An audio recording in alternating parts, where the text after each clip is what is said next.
감사합니다. 여름 사역을 위해서 기도해 주십시오.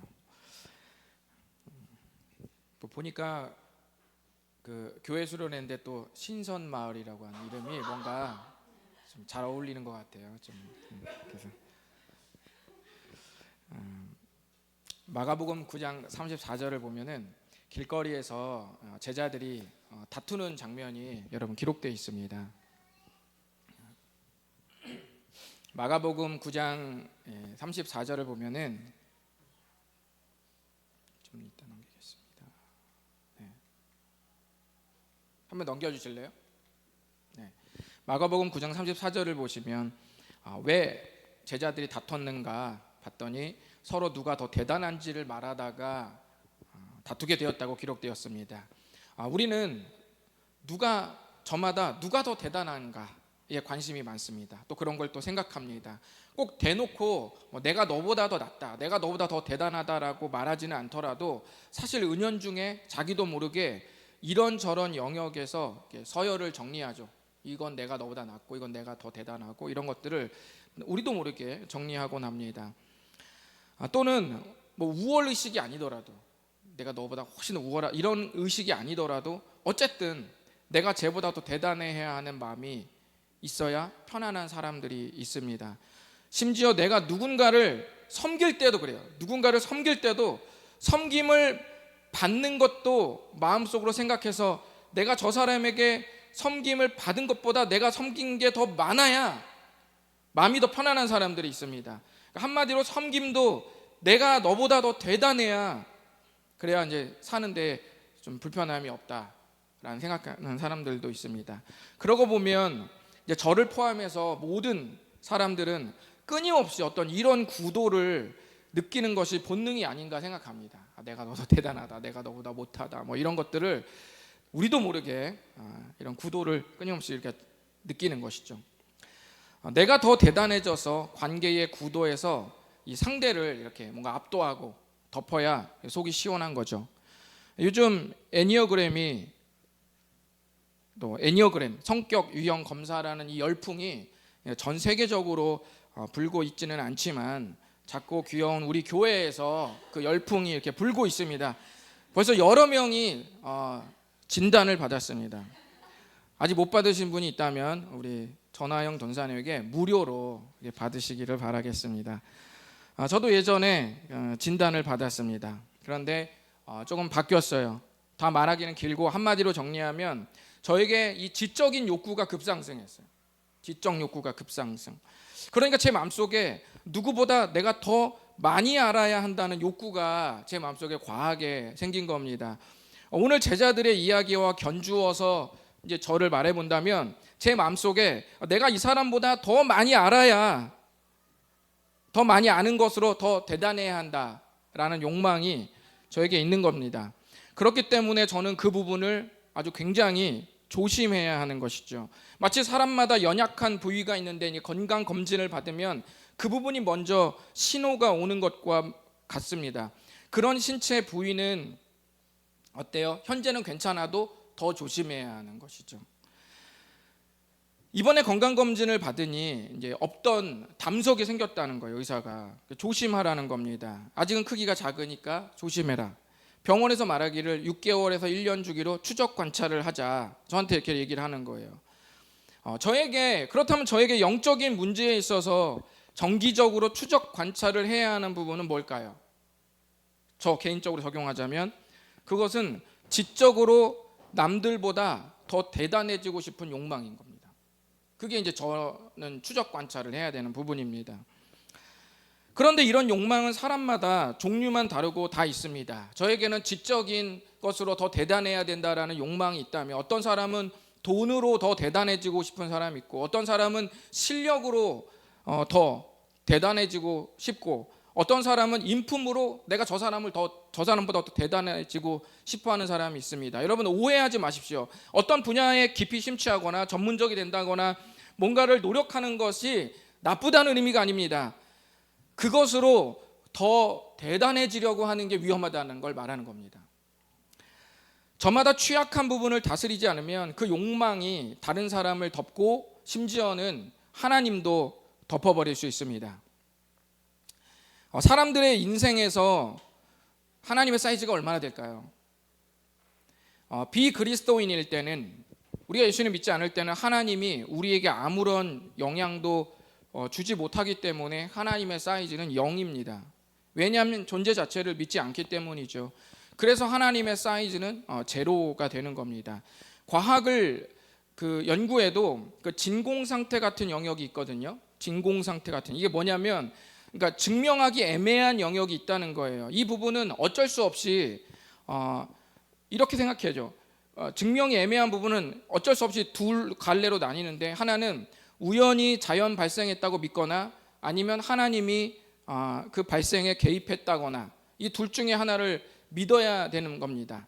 선택해야 되는 기로에 서게 되는 거죠. 자연 발생을 믿으면 무신론자가 되는 것이고, 신을 믿으면 유신론자가 되는 겁니다.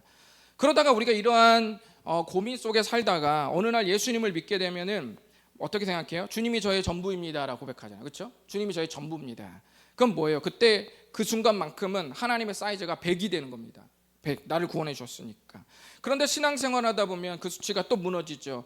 교회 다니면 어려운 일이 한 개도 안 일어날 줄 알았는데 어때요? 문제가 일어나죠. 교회를 다니도 문제 일어나죠. 신앙생활에도 문제가 일어납니다. 똑같아요. 그 충격에 따라서 1에서 100까지 하나님의 사이즈가 왔다 갔다 합니다. 왔다 갔다. 어쩔 때는 하나님께 감사하다고 울고, 어쩔 때는 하나님이 서운하다고 웁니다. 1에서 100까지 왔다 갔다 하는 일은 아마도 우리의 평생의 싸움이 될 것입니다. 야고보서를 쓴 야고보도 아마 이 고민에 도달한 것 같습니다. 오늘은 야고보서 4장 4절부터 17절까지를 나눌 텐데요. 12절까지를 나눌 텐데, 아직 다툼의 문제가 끝나지 않았습니다. 저번 주 기억나시죠? 다툼의 문제는 무슨 문제다? 구함의 문제다라고 제가 말씀드렸었습니다.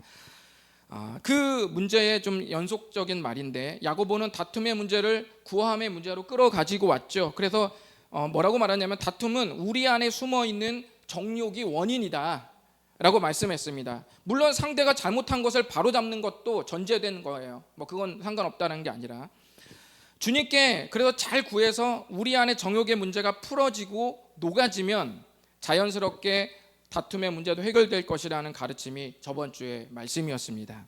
그런 후에 야고보는 이제 뭘 말하냐면, 그래 우리가 이제 구하는 건 이제 알겠는데, 그럼 우리의 구할 때 우리의 구함을 듣는 대상이 계시잖아요. 우리의 구함을 듣는 그 대상이신 하나님에 대해서 이제 가르치기 시작하는 겁니다. 왜 그럴까요? 그런 문제가 생긴 이면에는 하나님의 사이즈가 작아졌다는 사실을 가르쳐 주려고 한 거예요. 야고보서가 생각하기에 내가 보니까 성도님들이 구함의 문제도 생기고 이런저런 문제가 생기는 걸 잘 보니까 그들이 구하는 하나님에 대한 하나님의 사이즈가 좀 작아졌다고 느끼는 거예요. 그래서 하나님이 어떤 분인지를 가르쳐 주려고 오늘 말씀을 하고 있는 겁니다. 그리고 이 문제는 하나님의 사이즈가 1에서 100까지 왔다 갔다 하는 것은 오늘날도 동일한 반복이라고 제가 지금 방금 말씀드렸습니다. 오늘은 야고보서의 말씀으로 하나님은 우리 삶을 다 덮을 수 있을 만큼 충분히 위대한 분임을 나누는 시간을 갖도록 하겠습니다. 그럼 하나님이 어떻게 우리를 덮을 수 있는지 하나씩 좀 살펴보도록 하겠습니다. 첫 번째는 한번 읽어보실까요? 시작. 하나님은 우리의 부족함보다 더 큰 은혜로 우리를 덮을 수 있습니다. 하나님은 우리의 부족함보다 더 큰 은혜, 우리가 부족하고 느끼는 더 큰 결핍보다 더 은혜가 크기 때문에 그 공간을 메꾸고도 남으시는 분이다라는 말씀입니다. 여기 여러분 4장 4절을 한번 읽어보실까요? 4장 4절 시작. 가늠한 여인들아, 세상과 벗된 것이 하나님과 원수됨을 알지 못하느냐? 그런즉 누구든지 세상과 벗이 되고자 하는 자는 스스로 하나님과 원수되는 것이니라. 여기서 가늠한 여인은 그 음란한 그 여성을 말하는 게 아니에요. 그걸 가리키는 말이 아니라 이 말 있죠. 가늠한 여인이라는 저 말은 하나님을 배신한 이스라엘 역사의 별명 같은 거였어요. 하나님을 떠난, 하나님을 저버리고 배신한 이스라엘 민족의 역사의 별명이에요. 그러니까 지금 야고보가 편지를 쓰면서 큰 다툼에 휘말린 그들의 마음 상태를 이렇게 말한 거예요. 가늠한 여인들아. 그러니까 과거 이스라엘 백성들 하나님을 거부하고 거절할 때, 배신할 때의 상태와 비슷하다라는 것을 은연중에 드러내기 위해서 강력하게 이런 용어를 쓰면서 지금 말을 하고 있는 겁니다. 또 4절에 세상과 친구가 된다는 말은 세상의 부정적 가치관에 물드는 것을 의미해요. 부정적 가치관 뭐가 있을까요? 여러 개 많죠. 많이 있는데 야고보서에서는 딱 한 가지 말하죠. 압도적 1위 뭡니까? 뭐니 해도 머니가 문제다라는 걸 지금 말하려고 하는 거예요. 야고보서 안에서도 이 머니로 인해서 얽힌 수많은 문제가 이미 다 드러났죠. 어떤 게 드러났죠? 부자가 자기의 높음을 자랑하는 거. 나 돈 많다. 너는 나보다 아래다. 나는 VIP 주차장이 된다. 넌 어디다 되냐? 너는 꼭대기층에다 되지. 너랑 나랑은 다르다. 이렇게 말하면서 부자가 자기의 높음을 자랑하는 문제, 야고보서가 이미 언급했죠. 또 차별의 문제. 좋은 사람 딱 보면 딱 봐도 뭔가 간지가 나고 명품 백을 들고 뭔가 이런 옷을 딱 입고 있으면 상석에 앉히고, 행색이 초라하면 어때요? 앉든지 서든지 맘대로 해라. 지금까지 앉아 있었으니 이제 좀 서라. 관절 운동 좀 해라. 라고 이렇게 적절하게 더 케어도 해주면서 뭔가 차별을 두는 이런 모습 좋지 않다. 야고보서가 이미 말했죠. 그거 말고도 선생이 되려고 하는 것, 선생이 돼서 높은 위치를 가지려고 하는 것, 이게 물질 만능에 대한 기울어진 가치관이라고 말씀드렸죠. 또 뭐가 있죠? 시험이 믿음의 시련이 되지 못하고 유혹거리로 전락해버리는, 한 사건이 믿음의 시련이 될 수도 있고 유혹이 될 수도 있는데 자꾸 유혹으로 치닫고, 좋지 않은 유혹으로 치닫는 그 이유가 뭐라고 그랬어요? 그것도 물질 만능이라고 그랬죠.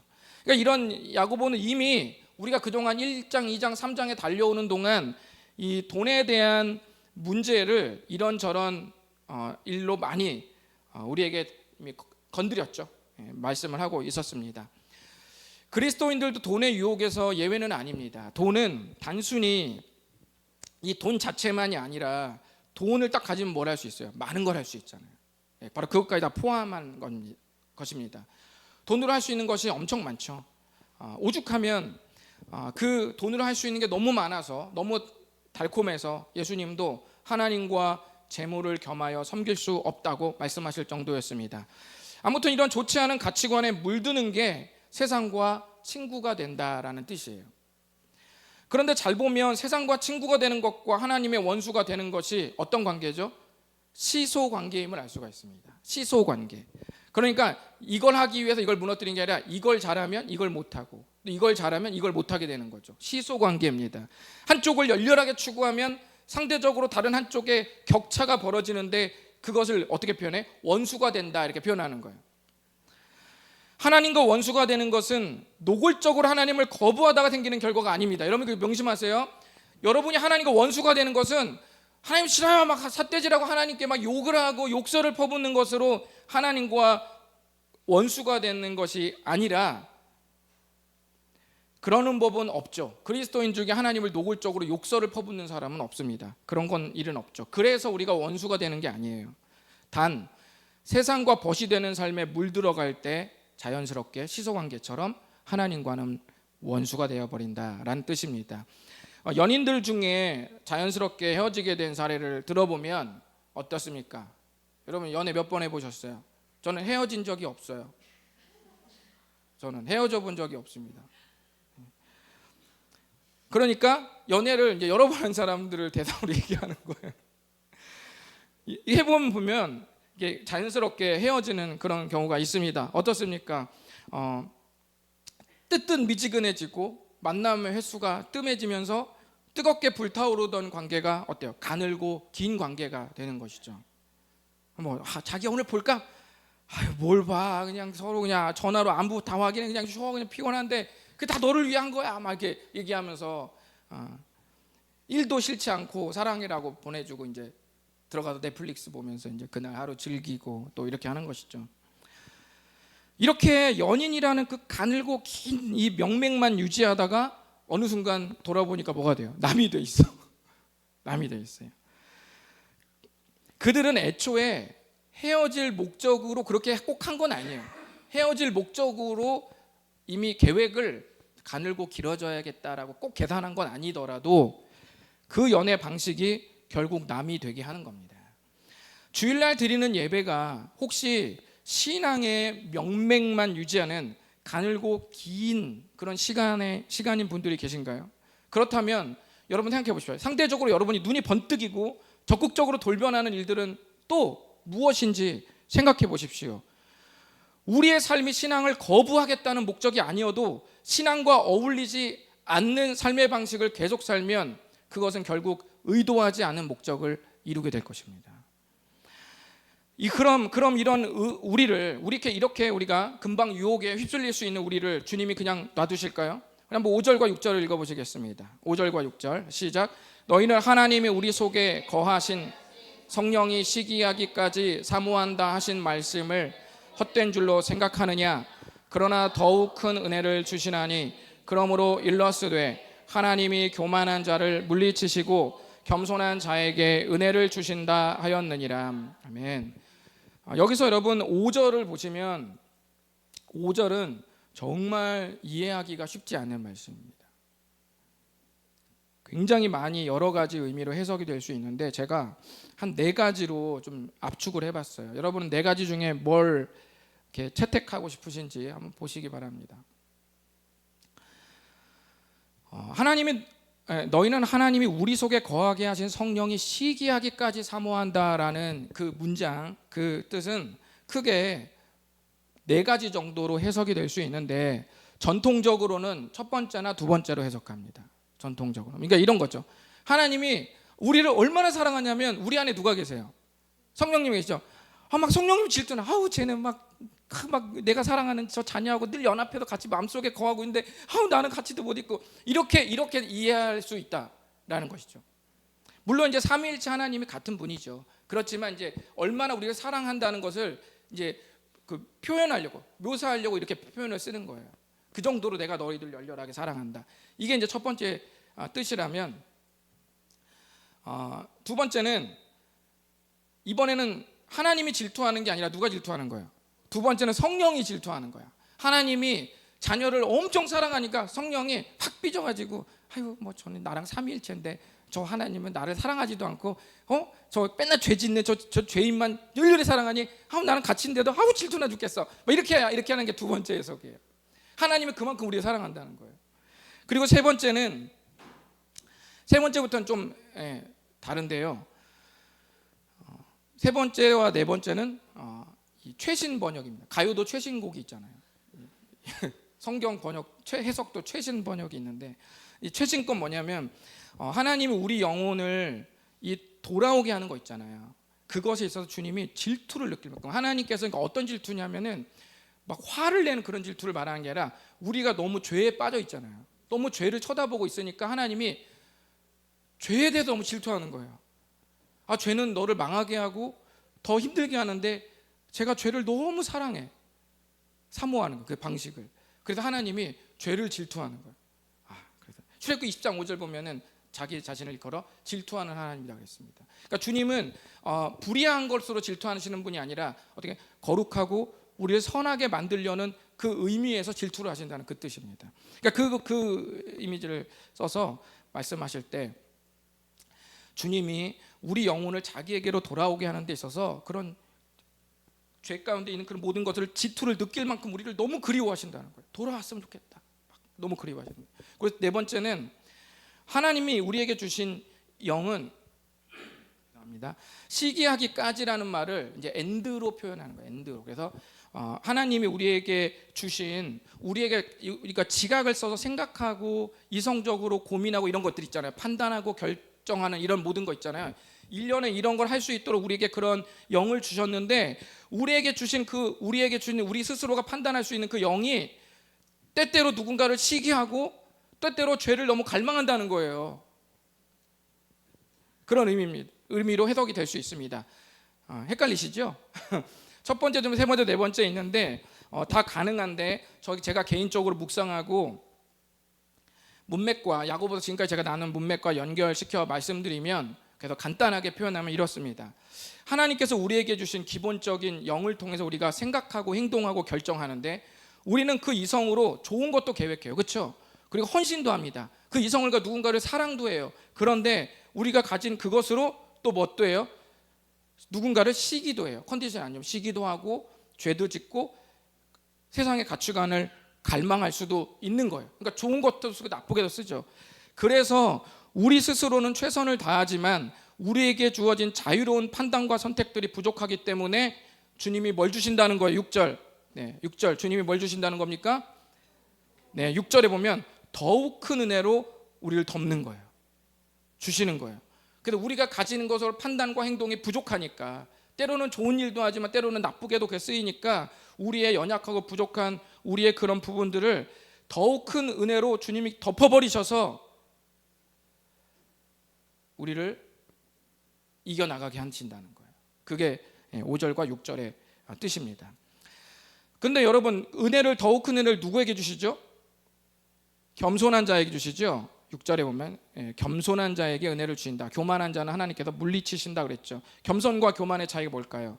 교만은 하나님의 은혜가 필요 없을 만큼 저는 충분하다고 여기는 사람이에요. 저는 충분합니다. 은혜를 좀 줄까? 충분해요. 이런 사람이 교만한 사람이다. 그러면 겸손한 사람은 뭐예요? 은혜 없이는 살 수 없다고 고백하는 사람. 은혜 없이는 살 수 없다. 주님의 은혜는 저에게 선택 과목이 아니라 필수 과목입니다. 절대 과목입니다. 이렇게 말하는 사람이 겸손한 사람이. 그래서 여러분이 얼핏 보면은 그럼 교만하면 하나님께서 아예 은혜를 줄 기회도 없애버릴까? 그런 의미가 아니라, 하나님 편가르기 해주신다고 편가르기를 해서 안 주신다는 의미가 아니라 한쪽 편에서 그 은혜를 거부하는 거예요. 교만한 사람은 나는 은혜 없이도 충분하기 때문에 당신이 줄 은혜도 나는 거부합니다, 이렇게 되는 거예요, 태도가. 그래서 결국은 이게 하나님의 편에서 말하면 은혜를 물리치시는 거죠. 겸손한 자를 교만한 자를 물리친다는 그런 의미로 드러납니다. 여기서 주님이 우리에게 그런 겸손한 자에게 은혜를 주시는데 어떤 은혜 주시냐면 큰 은혜 주십니다. 여러분, 거리에 가보면 메가커피 매장이 있죠. 요즘에 굉장히 많아지고 있잖아요. 메가커피의 그 메가가 이 더욱 큰 은혜의 그 단어예요. 메가가 그 메가입니다. 하나님은 이 죄의 유혹을 충분히 느낄 수 있는 우리의 그 큰 공백, 부족함, 연약함보다 그것을 덮을 더 큰 은혜를 우리에게 주실 수 있는 분입니다. 저는 때때로 저항할 수 없는 은혜를 경험할 때가 있어요. 저항할 수 없는 은혜. 이것은 도저히 내 머리에서 나온 것이 아니다. 말씀을 전할 때 이건 도저히 내 머리에서 깨달아질 것이 아니다. 내 머리는 고등학교 때부터 IQ를 쟀는데 96이다. 96에서 나올 머리가 아니다. 이게 결론이 아니다. 이렇게 느낄 때가 있어요. 솔직히 우리가 우리 스스로 견적내보면 어때요? 딱 나오잖아요. 여러분, 견적내면 딱 나오잖아요. 나라는 인간 어떤 사람인지 다 아시잖아요. 그런데 내 경험이나 내 기질에서 나올 것이 아닌데 그게 되는 경우가 있는 거예요. 참아지는 게 되고 견뎌질 때가 있는 거예요. 주님은 그렇게 역사하시는 분이십니다. 큰 은혜로 우리의 기질을 덮고 우리 인격을 덮고 우리의 경험과 지식을 덮어서 우리를 은혜 가운데 승리하게 만드시는 분이십니다. 하나님은 우리의 부족함보다 더 큰 은혜로 우리를 덮을 수 있는 분이라는 것 기억하시기 바랍니다. 두 번째로는 하나님은 우리가 느끼는 유혹보다 더 큰 권위로 우리를 덮을 수 있는 분입니다. 7절과 8절 한번 읽어보실까요? 7절과 8절 시작. 그런즉 너희는 하나님께 복종할지어다. 마귀를 대적하라. 그리하면 너희를 피하리라. 하나님을 가까이 하라. 그리하면 너희를 가까이 하시리라. 죄인들아, 손을 깨끗이 하라. 두 마음을 품은 자들아, 마음을 성결하게 하라. 아멘. 두 마음 하면 기억나시죠? 1장에서 썼던 말이죠. 야고보는 이전에 했던 말을 계속 반복해서 쓰고 있습니다. 7절은 여기서 핵심은 하나님께 복종하라는 말씀이에요. 그런즉이라고 하니까 어떤 거예요? 6절의 은혜를 위해서 하나님께 복종해라, 이런 뜻이죠. 복종이라는 어감이 좋지 않게 들릴 수 있어요. 복종, 뭔가 정복하고 뭔가 폭력적으로 들릴 수 있는데 이 말의 의미는, 우리 한번 따라해 보실까요? 나의 삶을 하나님의 권위 아래 둔다. 네. 하나님께 복종하라는 뜻은 나의 삶을 하나님의 권위 아래 둔다는 뜻입니다. 뒤에 나오는 말들이 복종과 연쇄적으로 연결된 명령들입니다. 하나님을 가까이 하라는 말도 같은 맥락의 또 다른 표현이고, 성결은 권위 아래 둔 삶의 내면을 말하는 것이고, 손을 깨끗이 하라는 것은 권위 아래 둔 실질적 삶, 실제 삶을 이렇게 살아라.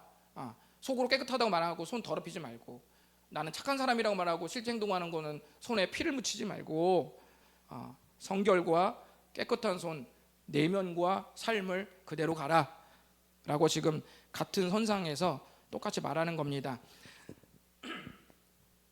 뭐 일상에 뭔가 여기 보시면 마귀를 대적하라고 돼 있죠. 마귀를 대적하라고 돼 있으니까 뭔가 일상에 지장을 줄 정도로 뭔가 막 빨간 띠를 메고 막 뭔가 막 이 운동을 하나 막 이렇게 들릴 수 있어요. 그렇죠? 근데 이거는 막 그렇게 유난을 떨라는 말이 아니라 야고보서에서 지금까지 말한 거 있잖아요. 지금까지 말한 거. 믿음과 행함을 일치시킨다든지 지혜를 구한다든지 다툼을 구함의 문제로 풀어본다든지 또는 뭐 이런 지침들 있잖아요. 이런 것들이 마귀를 대적하는 것과 다 같은 그런 행동들을 말하는 겁니다. 여러분 뭐 설명이 많아 좀 힘들죠? 괜찮으세요? 예, 설명이 많아 힘드시죠? 예. 그래서 잔소리처럼 들리지 않게 하려고 무던 애를 쓰고 있습니다. 설명을 가급적 줄이고 있는데 제가 시간을 보니까 지금까지 설명을 하고 있어. 그러니까 실패.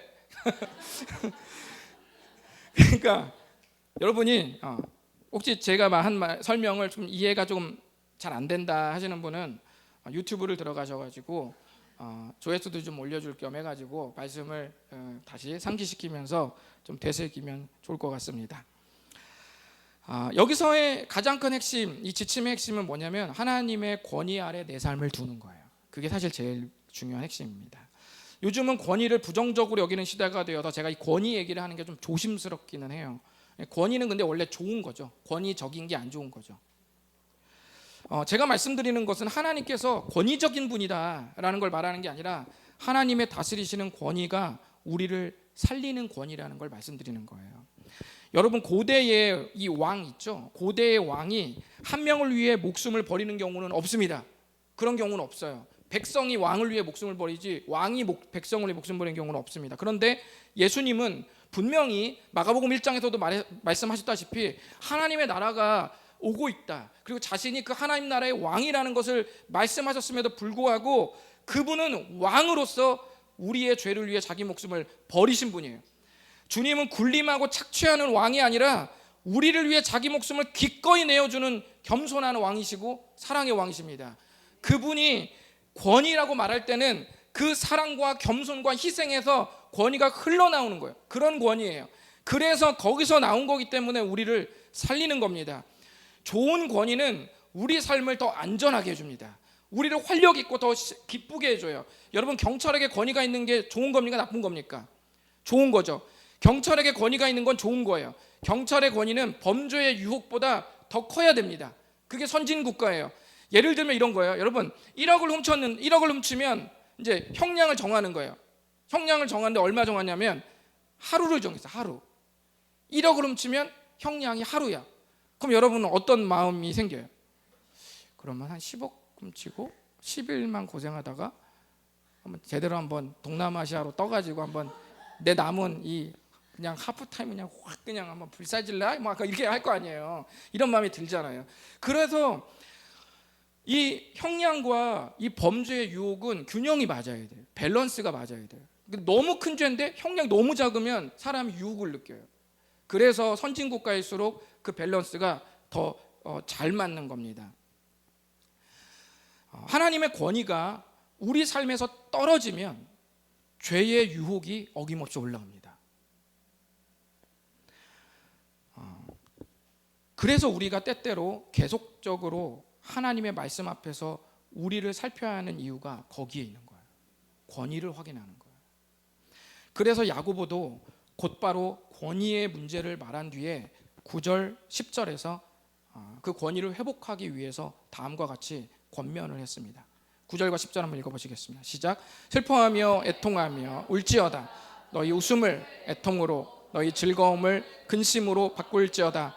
주 앞에서 낮추라. 그리하면 주께서 너희를 높이시리라. 네. 괄호 넣기 게임이에요. 그럼 지루할까봐 게임.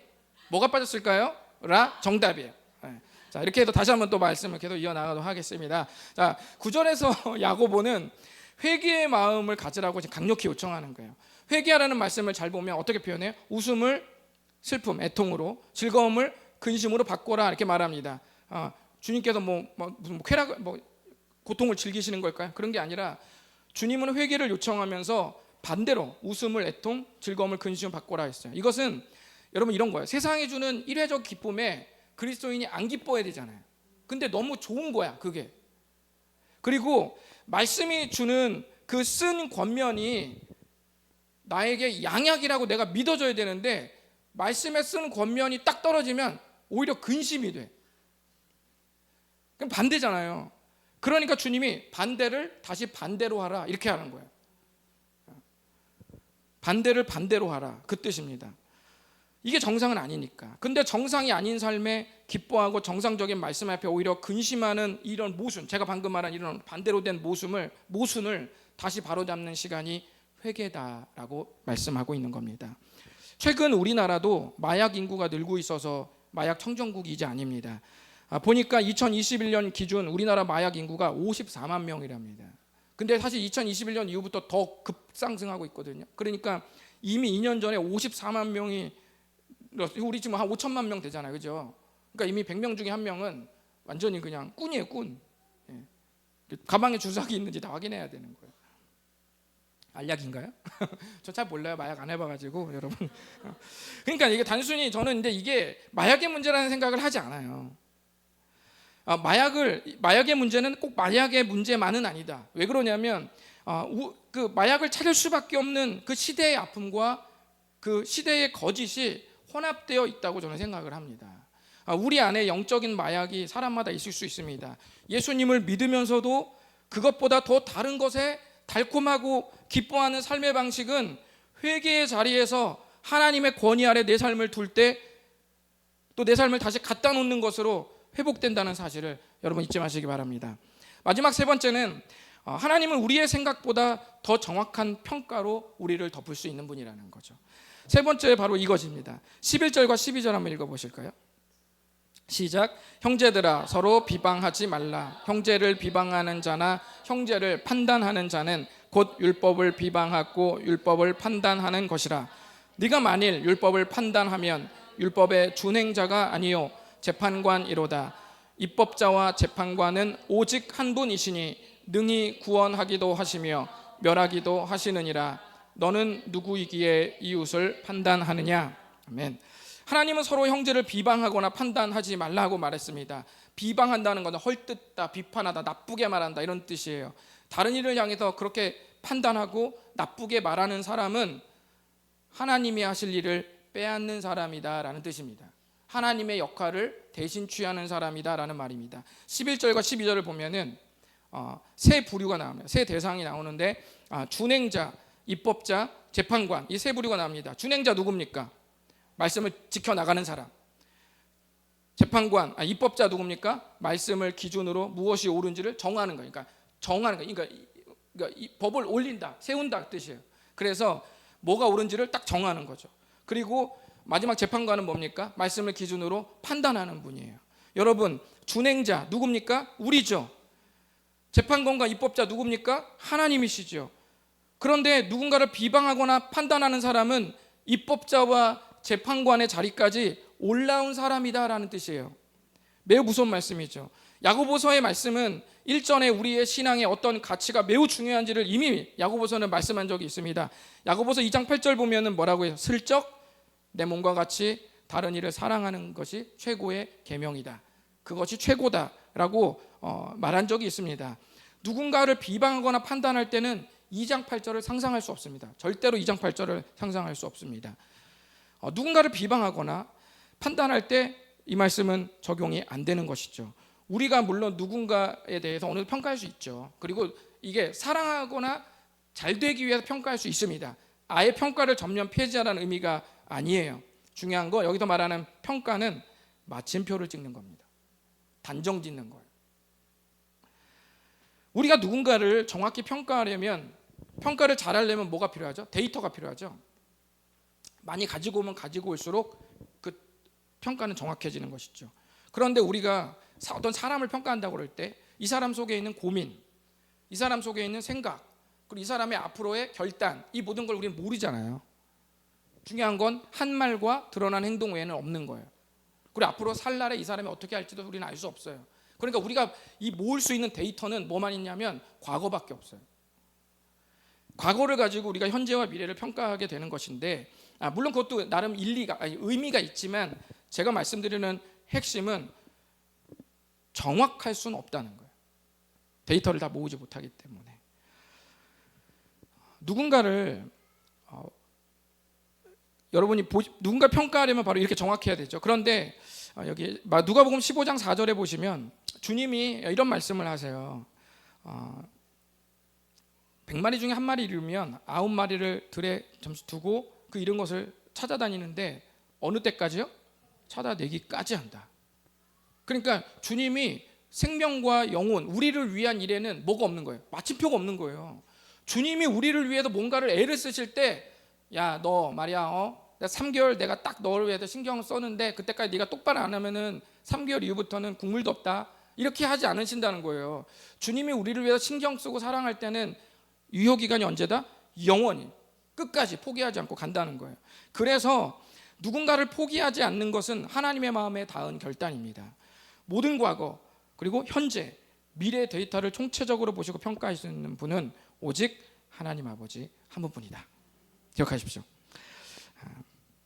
하나님 우리가 생각하는 것보다 더 정확한 평가로 우리를 덮을 수 있습니다. 말씀 마치면서 여러분 어릴 적에 혹시 여러분 그런 적 없나요? 이불 하나를 가지고 서로 더 많이 막 덮으려고 막 그런 거 없었어요? 저는 있었는데 그 막 덮으려면 막 한쪽 양쪽 끝 막 땡기잖아요. 누가 제일 좋아? 가운데 있는 거 제일 좋아. 그럼 얘가 땡기나 어차피 다 덮어. 자기는 행복해 평안한데 양쪽에 막 서로 땡기고 막 하다가 뭐라 그래요? 나 발 나왔다고 막 소리 지르고 막 또 발 확 땡기면 나 발 나왔다고 춥다고 막 또 팔 땡기고 하다 그럼 옥신각이 채우면은 어머니가 그러면 언제 끝나요? 어머니가 방울뱀 소리를 내면 싸움이 끝나는 거예요. 이렇게 하면서 방울뱀 소리를 내면 끝나는 거예요. 그러니까 제가 말씀은 뭐냐면 덮을 이불이 누워 있는 우리보다 작으면 싸우는 거예요. 만약 이불이 여러분 어때요? 바다처럼 크다고 생각해봐요. 엄마가 이불을 사왔는데 이불이 30평이야. 우리 집은 7평인데 엄마가 잠깐 살 때 엄마가 이제 막 이게 지름신이 막 온 거야. 그래서 엄마가 30평짜리 이불을 샀어. 3겹을 쌓아도 안 돼. 73, 21이니까 남아. 4겹을 쌓아도 평이 남는 거야. 평수가 막 덥게 막 땀 흘리면서 자는 거야. 그렇게 한다면야 문제가 안 되죠. 어디 떼굴떼굴 방 구석까지 굴어도 다 이불이 있으니까 싸울 일이 없겠죠. 하나님께서 우리가 살아가면서 있잖아요, 여러분. 하나님께서 나의 모든 삶을 덮고 계시다는 생각을 하면 안정감과 삶의 질이 상승합니다. 하지만 하나님께서 내 삶의 일부도 제대로 덮지 못하는 또 해결하지 못하는 분이라고 생각한다면 그때부터 마음이 불안해지고 스트레스 지수가 올라가며 다른 이들을 부족한 잣대로 평가하거나 다툴 수 있는 거예요. 분노의 게이지가 올라가면 에너지가 올라가면 어딘가는 풀어야 되잖아요. 그러니까 그것이 누군가를 그릇 평가하는데 또 쓰이기도 하는 거예요. 때로는 그게 다툼도 되는 겁니다. 하박국 2장 14절에 보면 이런 말씀이 있습니다. 읽어보실까요? 시작. 이는 물이 바다를 덮음같이 여호와의 영광을 인정하는 것이 세상에 가득함이니라. 이 말씀은 세상이 엉망진창으로 만들어 놓은 사회제도, 가치관, 차별 등을 포함해서 영혼에 깃든 모든 문제까지 언젠가 주님이 우리를 회복시켜서 모든 사람들의 입술에서 여호와의 영광을 인정하도록 만드시겠다는 약속이 담긴 말씀이에요. 언젠가는 분명히 지금은 난 오라, 난 몰라, 난 싫어, 난 뭐 이렇게 동의하지 않아, 동의 이렇게 하더라도 언젠가 그분이 온 세상을 덮고 모든 것을 판결하실 그 날에는 모든 사람의 입술에서 그걸 인정한다는 거예요. 그 인정하는 물결이 아주 온 세상을 다 덮어버린다는 거예요. 물이 바다를 덮음 같이 그 인정과 그런 신앙의 고백들이 넘쳐날 것이라는 것입니다. 여러분의 인생에도 반드시 그런 일이 일어납니다. 하나님은 우리를 회복하실 수 있습니다. 하나님은 우리의 모든 삶을 덮을 수 있습니다. 기도하겠습니다. 기도하시면서 혹시 여러분 하나님께서 여러분을 어느 정도 덮으셨는지 한번 생각해 보시고 이 시간 기도했으면 좋겠습니다. 혹시 뭐 발이 나왔다든지 내 인생에 팔이 나왔다든지 또는 뭐 배밖에 덮을 수 없는 그런 작은 그런 주님이었다면 이 시간에 다시금 그 이미지를 회복하셨으면 좋겠습니다. 말씀에서 진리가 우리에게 말씀하시는 그 주님은 일부를 덮는 하나님이 아니라 우리의 모든 삶을 덮으시는 주님이십니다. 이 시간 한번 다시 한번 고민하시면서, 주님, 내 삶을 모두 덮어내시고도 남음이 있는 넉넉한 큰 은혜의 주님을 제가 왜 그렇게 작게 느꼈을까요? 주님, 하나님의 사이즈가 회복되게 하옵소서. 다 같이 기도하고 주 앞에 나아가시겠습니다. 주님 감사합니다. 우리를 향해서 아낌없이 쏟아부어